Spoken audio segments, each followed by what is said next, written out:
Hey gang, welcome to this week's local SEO and marketing Q&A session here on Local Marketing Institute. My name is Eric Schoenfeld. I'm the founder of Local Marketing Institute, and I'm thrilled to be joined by my two co-patriots in crime here, Jason Brown and Ben Fisher. How you doing, guys? Happy Friday, Eric. There we go. And Jason, you doing there? Looks like we may have lost Jason. I think Pinky is frozen. Pinky is frozen. That's okay. Hopefully he'll rejoin us here shortly here. But we'll keep rolling along as we can right now. Anyway, really thrilled to be joined by y'all.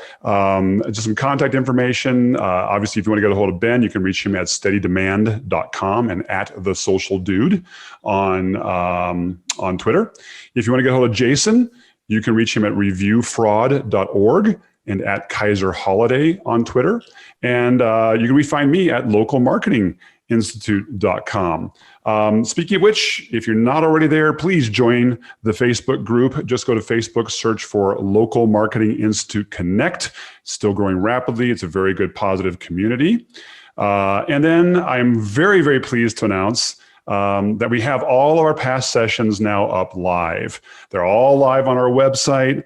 They're all live on Local Marketing Institute as well, on our podcast. So I'm very, very excited to do that. So go to our website, localmarketinginstitute.com. You'll see all the past episodes of these Q&A sessions, and they're now also available on the podcast on your favorite podcast platform. So excited to do that, and we hope never to get behind again. Ben has promised he's going to take out one of his katanas and come over and hurt me seriously if we get behind on producing our back issues. No, you've done a fantastic job, Eric. What are you talking about, man? But actually, yeah, your right knee. I probably got to take anyway, we're happy to be with you guys. We're ready to jump on in. Some interesting stuff happening this week that I want to bring out to you all here. So let's get everything set up and get ready to dive in. If you've got any questions that you'd like to ask Ben, Jason, or me, feel free to dive in. Use the Q&A function there on Zoom, or you can comment if you're watching us live there on Facebook in our Local Marketing Institute Connect group. Hey, so I want to dive in on a couple of things here. First of all, first, you'll notice I have a great article up right now from Andrew Shotland over at Local SEO Guide. Andrew's a very, very smart man out there, does some great stuff, good guy. He answered a great question because we focus a lot on Google and Google My Business. Obviously, that is the 800-pound gorilla in local marketing. But Apple Maps, don't take that and forget about it. Apple Maps is actually the default mapping tool on any iOS device. And so he actually had a good question. How many people actually use Apple Maps?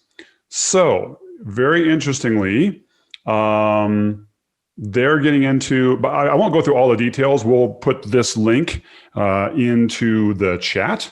But if you dive down and take a look at the end results, he's thinking that all the information seems to indicate that there are somewhere in the neighborhood of 75 to 100 million adults using Apple Maps in the United States alone. That's huge. That is a big number, so it's not something that you want to ignore. And interestingly, as a little piece of personal information, he says that doesn't include kids like my 17-year-old new driver who uses Apple Maps exclusively. It's interesting. I don't know any demographics or data on this, but it'd be interesting to see if the younger generation is beginning to really like Apple Maps more as it's progressed.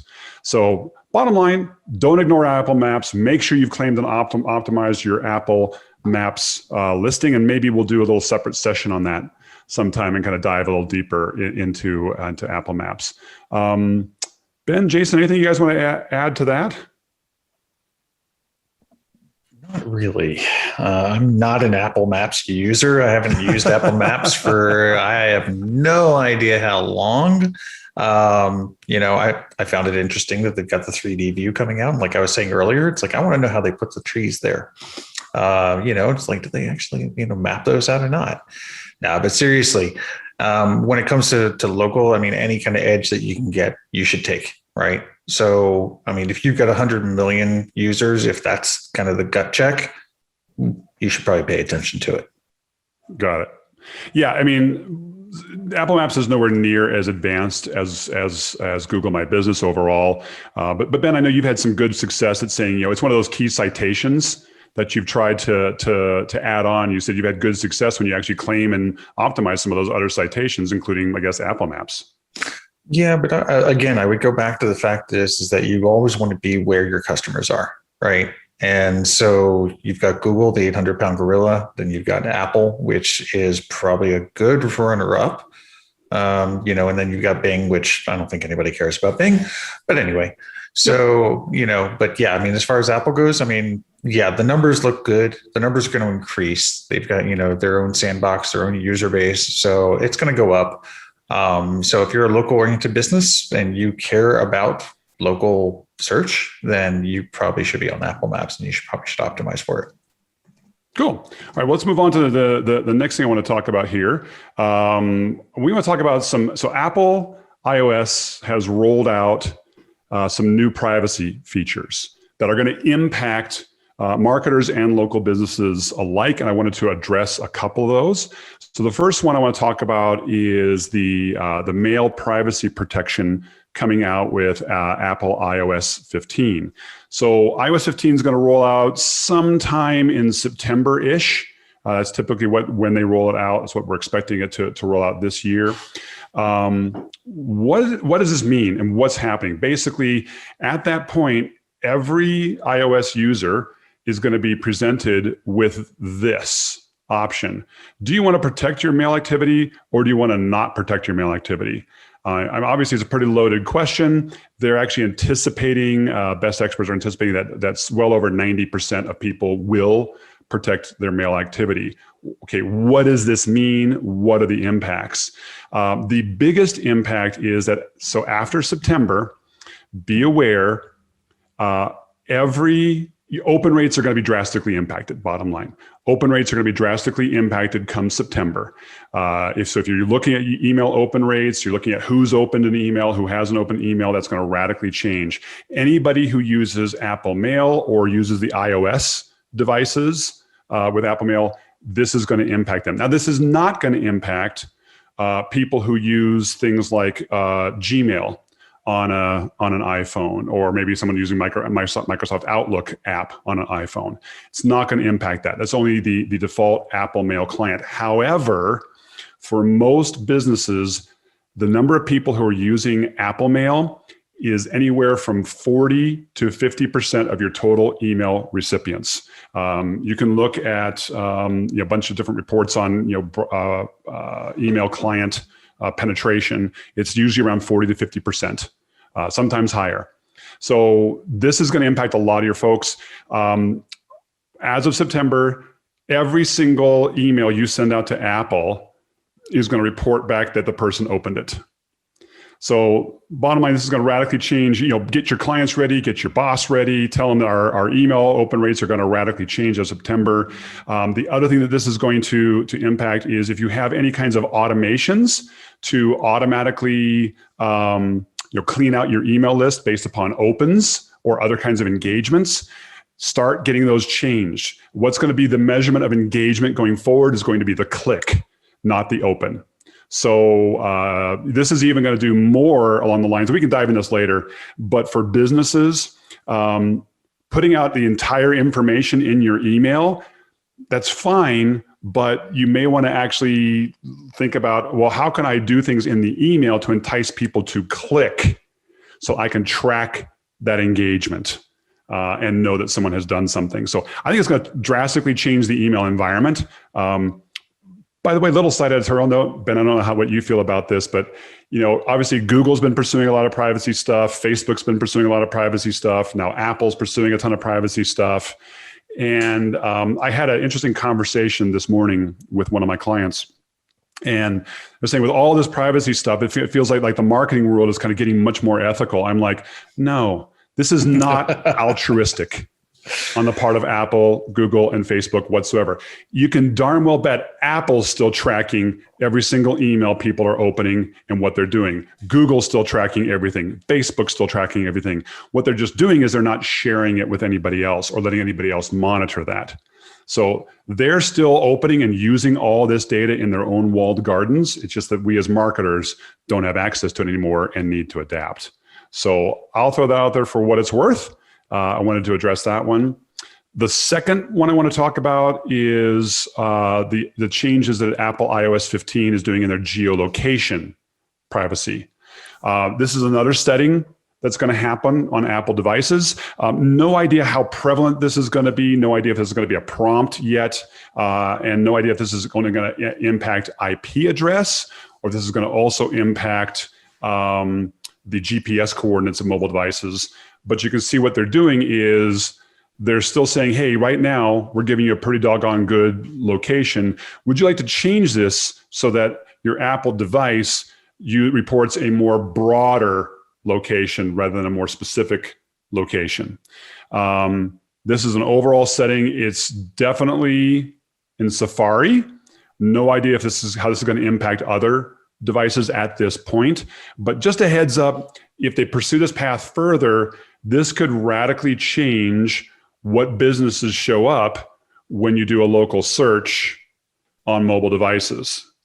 It could also radically impact geolocated ads and geofence advertising, where you get really specific on the location. So again, not much more to report right now, just a heads up. This is coming. Keep your eye on this. And if there's any other big changes that we're aware of, we'll make sure that we let you know on that.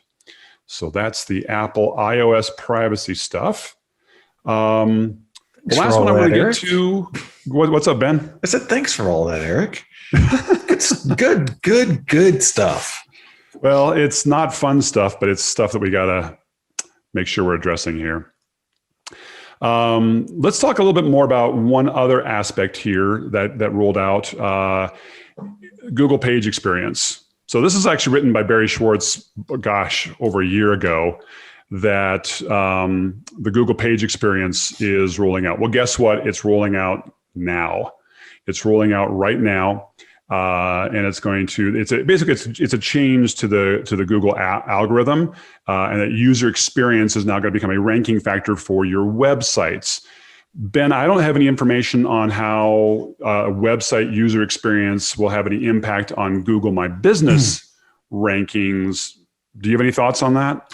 Well, I mean, this is not specific to Google My Business rankings, right? Because GMB rankings are tied to the rankings of your website and your content anyway. So it's kind of always been that way. Right. With this user, with everything that has to do with this kind of update, right? Really, I think it's just kind of expanding and giving an official kind of name to something that Google's been doing for quite a long time anyway. Yeah. And while as you know, on Thursdays, we have a clubhouse that I do, right? Mm-hmm. About GMB and local SEO. Well, there's a gentleman named Alan. He comes into our room probably almost every week, and he's a Googler, and he is actually, this is part of what he does. Basically, is this actually the Core Web Vitals? And so we asked him very straight up, okay, Core Web Vitals, how important is it? And what's it going to impact? And basically what he came back and said was, in the too long don't read version of it is he said, look, if you've got, let's say you're in position number 2 and you've got somebody who's in position number 1 in front of you, and all things being equal, you're both doing the same types of activities, building links, great content, etc. And then Core Web Vitals would basically be the tiebreaker. It's like, who has better Core Web Vitals? Does that mean you should ignore it? No, page experience is great. Page experience is very good for conversion. But from a ranking perspective, in that case, you absolutely need to pay attention to it.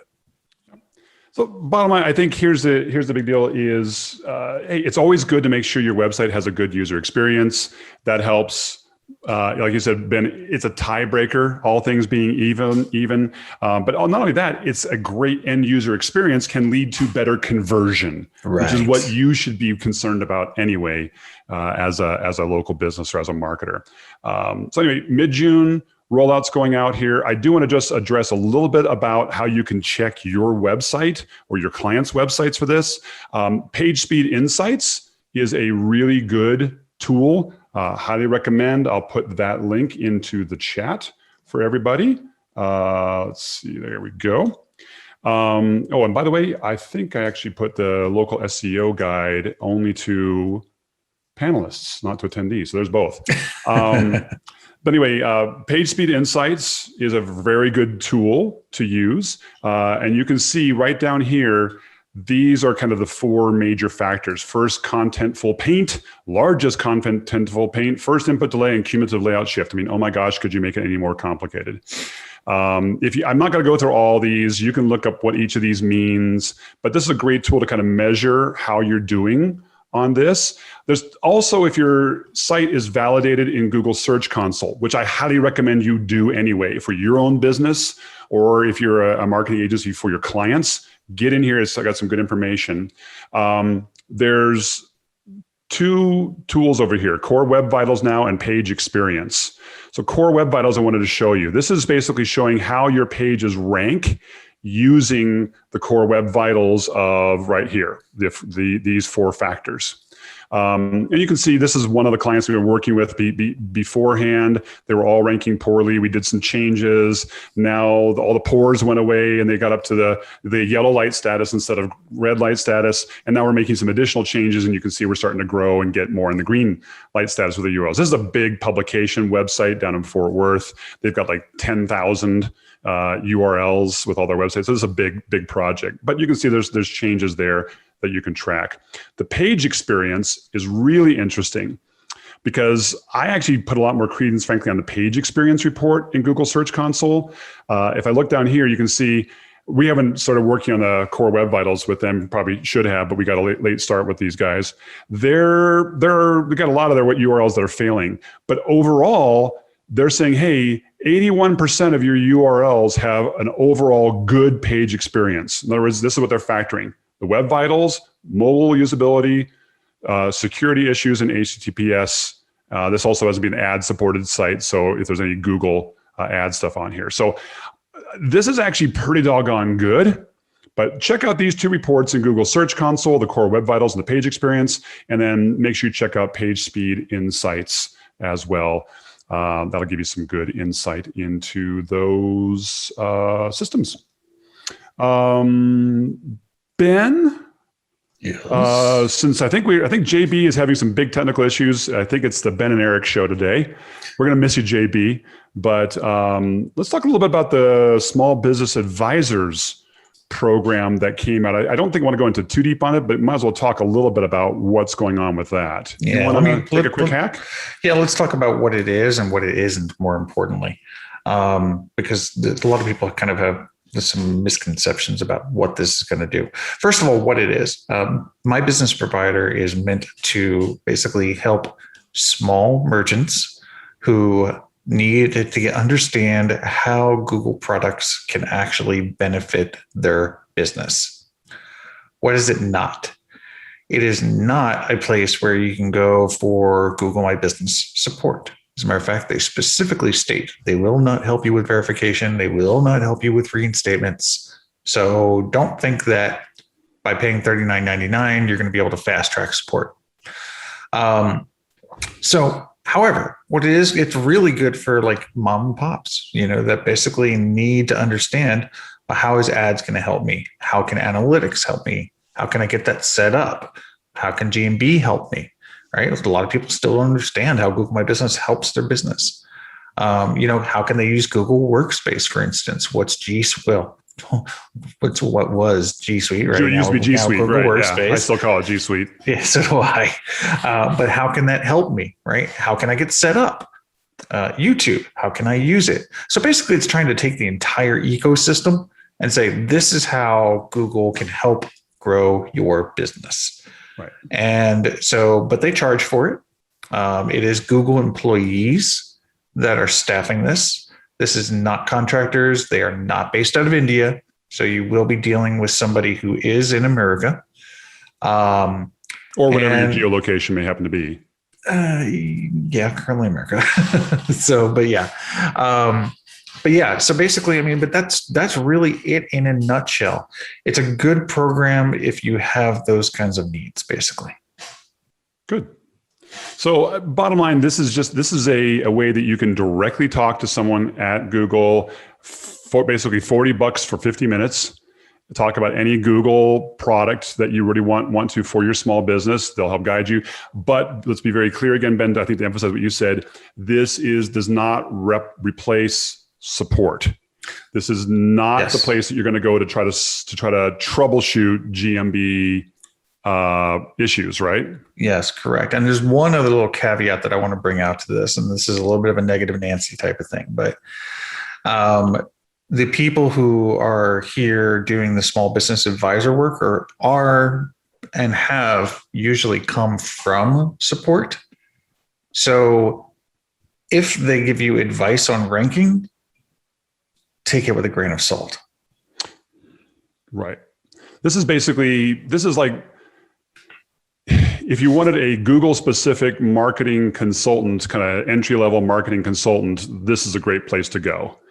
It does not at all replace actually a true marketing agency who really knows their stuff and can dive in deep for you and also knows more than just Google. And it doesn't replace support for specific products where they're much more equipped with deeper insights and information to help try to solve a problem. Fair enough? Totally. 100%. Cool. All right. One more thing I think I'd throw out here. I'm going to throw a little bone out here, which is awesome. For those of you who don't know, Ben is now doing a quarterly column on Search Engine Journal, specifically about various Google My Business issues and bugs, right, Ben? Yeah. Basically, this was kind of born out of a couple different things. There's really no one source of truth to find out what kind of issues are happening with Google My Business. It's kind of all over the place, right? It's on Twitter, it's on this article over here, this article over there. So I said, okay, well, why not make it one place that has all of the current issues? And so basically, in conjunction with Google My Business, I write these articles, I send them over to GMB, product managers look at it, PR looks at it, they add their notes to it. So this is a way of conveying what's going on with GMB as far as bugs go, what their resolutions are, more importantly. And in a sense, you're hearing this pretty much as close as directly from Google My Business as you can get. So yeah. And the ones that are on here, I'll show you. These are things that we've actually covered during our Q&A sessions here, but it's kind of nice to have them all written down. So we talked about the 85% or 80% bug and logo and cover photos not appearing. That's just a bug right now, and that there isn't a fix right now, and Google's hoping to have it fixed by year end. We've talked about the listings disappearing from GMB dashboards and what to do with that. We talked about the Kansas bug for some service area businesses, where it's putting you right in the direct center of the country. In Canada, I believe, I forget where it is. It's somewhere in Independence, Farmington. Independence, Canada is where it is there. Yeah. And then we talked about where reviews are not showing up, that the user sees it, but the business doesn't see it going on. So anyway, these are some of the bugs that we've talked about on this show, but it's really good to see that Ben's doing this once in a quarter for Search Engine Journal too. I put the link in the chat. Go check it out. Love Ben's stuff always, and also a good fan of Search Engine Journal as well. All right. Thanks, sir. Ben, you ready to do some Q&A? Sure, let's do it. We can tackle this a little bit together. All right, we'll start with going to some Q&A here. This one's from Amy. With GMB shortcodes having been deprecated, do you have any suggestions for small businesses requesting reviews? First of all, recap the fact that GMB shortcodes are and that they've been deprecated, and then what's the solution? Yeah, absolutely. So the GMB short names were a way basically of, yep, there you go to info. It's right underneath the phone number. Scroll down. There you go. So RCS School. So basically, this was a way of either getting right to your Google My Business profile, or it was a way of soliciting reviews. It was used by, and it still is, as going to g.page/RCS School, and then putting the /review at the end. We'll show what that looks like real quick. So it's going to bring it up. Put in right. Of course not. G.page? Yep, g.page / RC. Oh, because I didn't spell it right. RCSCHOOL /review. There you go. That's right. I didn't spell it right. And then it brings up, the nice 5s to leave us a review, basically. So it was a really good idea. The problem is that internally they did not see enough people actually using this. Of course, this comes down to a current problem that GMB has quite often, and Google has quite often, which is that they go off of statistics that you want to put a / there. That they go off statistics of usage, but they don't market things. So they leave it up to people like myself and marketing companies to say, you need to do this. To discover it. Right, exactly. So it's kind of a doomed feature, right? Anyway, so it's being deprecated. And the way it's going to work now is anybody who currently has one will keep it in perpetuity. Anybody who makes an edit, it will delete it. Anybody who wants to create a new one, sorry, you don't have that opportunity. They've actually removed it from the dashboard. So, you'll still see it if you had it, but correct. You won't see it anymore going forward. The ability to add one. Exactly. So, now, okay. So the question is what now? And you might have a hard time finding one of these, Eric. But if you go into, just go into that school listing. All right, go click on the home, and then scroll down, and you're going to see where it says get a link for a review. Keep going. There you go. Get more reviews. So every profile is going to have this. And if you click on share review form, what you're going to see is you get that. And you see how that's got that horrible code right there? That's basically what it's going to look like. It's going to be unique for your location, for your business. So you can still send it out. It looks ugly. You're not going to put that onto a business card. Or conversely, you could use a service like Bitly, and you could customize your Bitly, and you could have it redirect either to this or just redirect to the entire URL. It's up to you. Yeah. But that basically is the solution. There is the Gather Up plugin for Chrome, which will give you kind of your long with the place ID and all of that. But again, that's also very ugly. Plepper has a tool, but unfortunately, I just tested this. It doesn't work. So there's that. So basically, this is how you have to get to it now. So bottom line, if you really want to get a quick link now, so the short names are gone. If you really want to get a quick link, go to your listing, go to the home, scroll down, do the get more reviews, click the share review form, and there's the link right there that you can share. By the way, Ben, I love the suggestion of maybe using a short Bitly link, if you want, or any other link shortener. By the way, please, guys, do not put link shorteners into emails. That is a good way to get marked or get some negative points against you as a spam filter. This is not a Bitly link or a link shortener. This is an actual Google link, but for whatever that's worth. But on social media, you might want to do that. But there you go.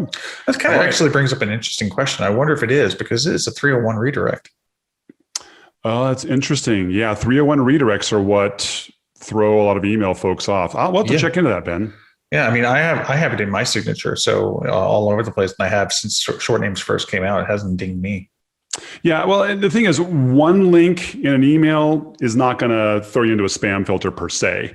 But spammers like to use link redirectors, and so you get a lot of points against you in email. Yeah. It could deprecate it. Here's a good one here from Steven. says, I recently created a new GMB listing. In the address, there was an option to choose inside of. Is there a way to edit an existing GMB listing to place the business inside of another place? And so the short answer to that is yes, you can. And the way you would just do that is by going to suggest and edit. By the way, this is broken currently, but you could just go to the web, go suggest and edit, click on the info. Let's go do one. Let's see if I can find. Just type Geek Squad. Type what? Geek Squad. Yeah. Let's do one that is actually inside of something. All right. So scroll down. I'll just go to maps. There you go. Well, no, you need to do it from here. Okay. Go ahead and click it. Click the listing. Suggest and edit. Right. But does it say within? This one doesn't say within. Oh, yeah. Located in right there. Yeah, but click on suggest and edit. So you click suggest and edit. And change name or other details. And then scroll down, and there it is. Located within right there. So, and as you can see, it shows how many feet away it is and all of that, right? So if you want to move this and be inside of a Walmart, you could make that suggestion, right? If there was a Walmart nearby. Don't know why you Which do I'm that, not going to do. Could. Probably not a good idea. But so that is the short answer. So if this does not work, then you need to contact support. If you want to remove a located in, the only way to do it is through contacting support. There you go. All right, there's your answer. Thanks, Ben. Here's another great question. This is from Trisha. Is there a way to see what address a service area business used to verify their GMB listing? So I'll even just put in, because we do help companies around the Northern Colorado area. Where is my third one down? Let me go to maps here. There's my service area, right? Yep. All right. So the answer to this is that there used to be a way. Used to be able to go through the API and find out what the address was. Because of privacy, this has now been deprecated. And I believe that was like October or November of last year. And what they did was, and actually, by the way, it kind of led to another bug that happened at the same time. The Kansas bug happened. The Kansas bug, yeah. That's what precipitated that. It was literally the same day, by the way, that this happened. Is it would nullify the address, and meaning that there was no address associated with your service area based listing. This was horrible. So, but they fixed that. And now through the API, it's like I can see your first service area, but I can't actually see your address. So the short answer is we can't. Okay. I want to throw out one other thing, though, for businesses who are service areas, because there was another question here. I think that a related question was, if I change, I have a legitimate home-based business with a service area. If I change it to a service area business listing and hide the address, is my home address safe?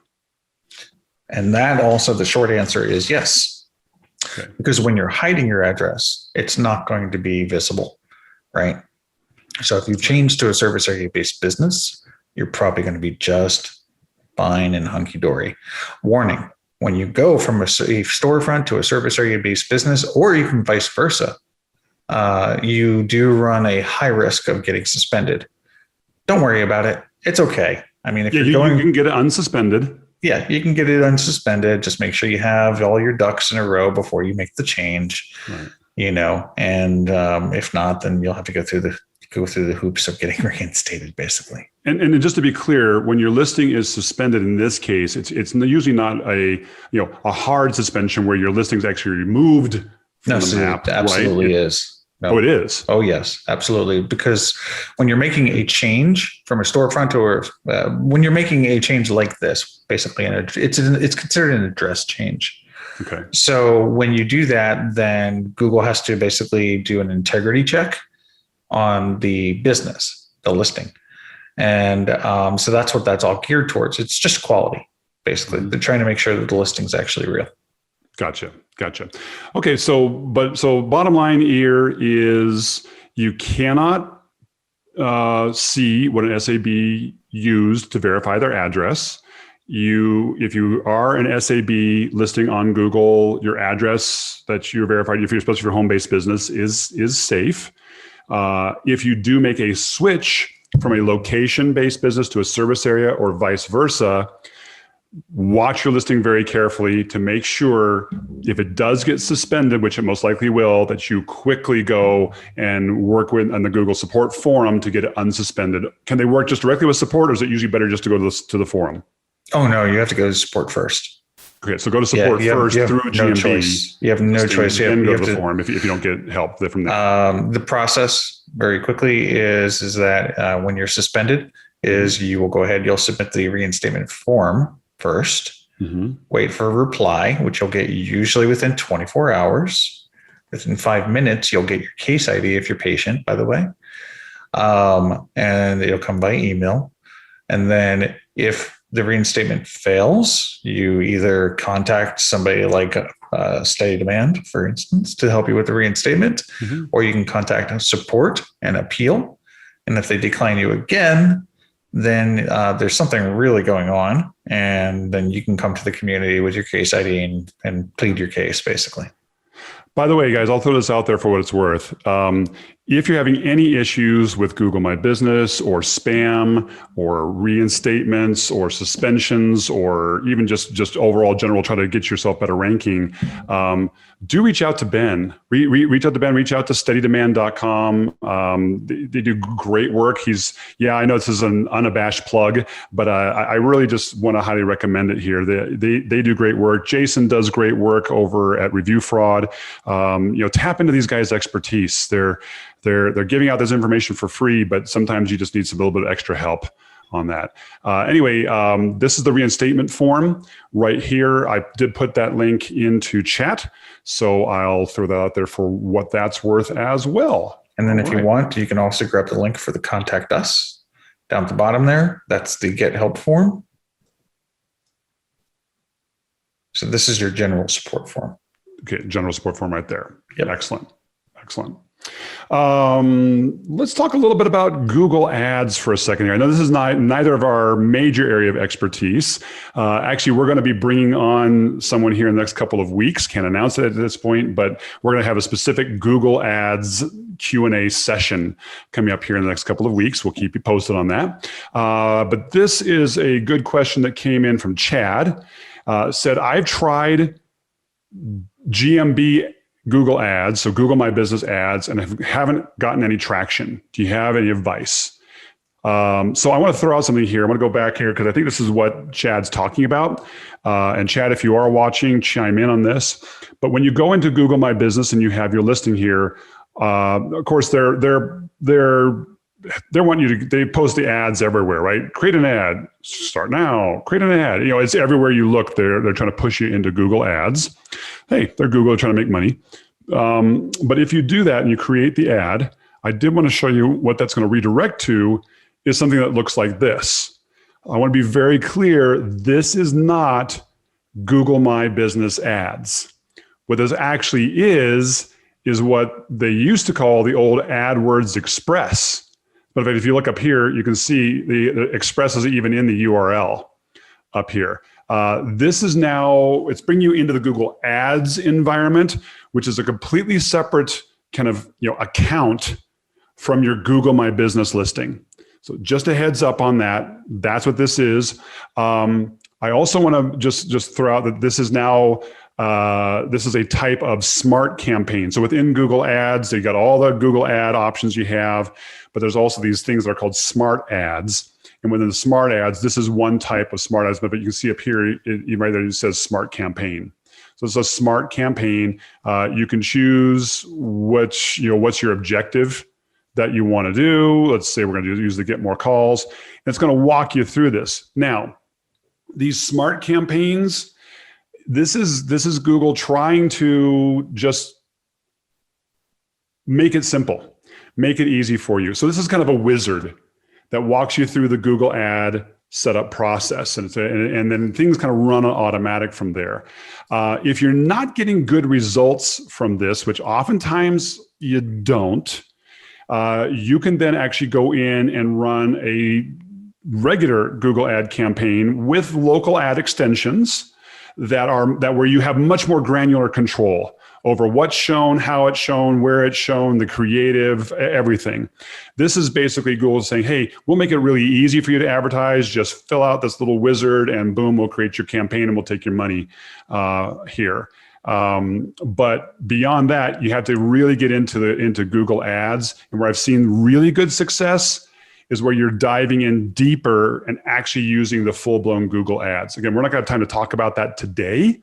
We're going to try to get someone on to talk about Google Ads in general. We'll bring this up with them. But that's what I wanted to let you guys know, is that in general, the AdWords Express Smart campaign now that you see from Google My Business, it works, and it can work for some businesses. But if you're not seeing good results, you may want to dive into the full-blown Google Ads, and you may need some help with that. Or if you're a service area business of certain types, you may want to look at using Google Local Services ads. Right? Any thoughts on that, Ben? Yeah, absolutely. I mean, so one thing to understand here about is with AdWords Express really quick is that AdWords Express was created just like the GMB website was created to serve that 90% of people who have business profiles, which is they only have one location. So mom and pop. And they don't have a lot of time to spend on it. Exactly. And the reason why it's called Express is because it's silly simple. It literally is. It's click, click, click, click, click, and you're done. So, I mean, yeah, even if you kept on going, I mean, it's like, it's nothing. You're not customizing hardly anything as you go on down the line. It even picks out your surface areas and your keywords and everything for you. So yeah, see, as you can see, it's literally filling everything in based on competitors, et cetera, and whatever else it sees in the area. So, but the results are really bad. So, so I would suggest, absolutely, like you're saying, service-based business, do local service ads. You're going to get tons of good results off of that. Right. And local service ads. This is local services ads. This is a different product from regular Google Ads. And local service ads actually was built off of AdWords Express. Yes. So it's also simple. So anyway, absolutely. No, good overview. Okay, good. I'm not going to go through and actually create the ad, but you can see it's just walking you through step by step. It's just simplifying the whole Google Ads process. Because if you've ever been the full-blown Google Ads, it is not necessarily the easiest thing in the world to navigate and use on that. Okay, Ben, here's a great question for you here. Should I create an individual lawyer profile for Google My Business? So this is from Pat, and says, is it worth creating an individual Google My Business profile for a lawyer that shares the same law office, but not necessarily the same practice area? Example, 2 lawyers in personal injury, 3 lawyers in workers' comp. There's 5 lawyer GMBs. Should we have a GMB listing for the law office, and then a GMB listing for each specific attorney? Lawyer. Right. All right. So there's a lot of different considerations to go through here. So I'm just going to cover them all really quick. So basically, number one, as far as rules go, is let's talk about naming conventions. I know you didn't ask for that, but we'll just go over that very quickly. And that is that when you're naming it, you've got the practice. So you've got XYZ law firm. After that, you have your main practitioner. Okay, and that's usually going to be an owner. And they can have name as well as the practice. However, if there are multiple forward-facing practitioners, which is what you are talking about, then it gets resolved to just being the practice. And then even the owner can only have a practitioner listing, but it can only be their name. That's important. Okay, this is in the guidelines. So one practitioner, forward-facing, can have name plus practice name. Multiple can have just their name. And so that applies. That applies to You're talking about the estate primary office at that point, the primary GMB listing. Correct. Right. It's called the practice versus the practitioners. Right. So to get to answering your question though, let's go over pros and cons. So should each lawyer have their own profile? I like to say the answer is going to be yes. And in your situation specifically, where you have a couple lawyers that are in one practice and another couple in another practice, you might want to just actually stick to just one for each practice area, because they could end up getting themselves filtered. So only one person's actually going to end up showing. Now, if your strategy is so that users can search for a individual practitioner lawyer and then leave them a review or find out more about them, which does actually in law, it makes a lot of sense to do this, then yes, go for multiple profiles, because it's being more used like a business card at that point versus discovery.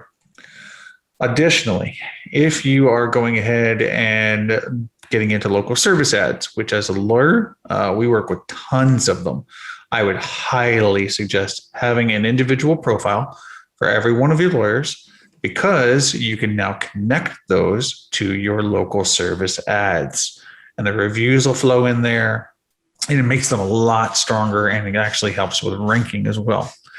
So as you can see, there's Anderson, right? Anderson he's a lawyer. He's actually, not a law this firm. is Anderson Hammond. Actually, is the name of the law firm. I actually know. Oh, it is. Okay. I actually know this guy. My bad. All right. So yes, these are lawyers. These are individual lawyers. I was trying to look for a specific law firms. A specific example of a. Here's No, that's a lawyer. That's a practice. What's interesting though is it's actually part of the Sawaya law firm, so they've got a separate listing.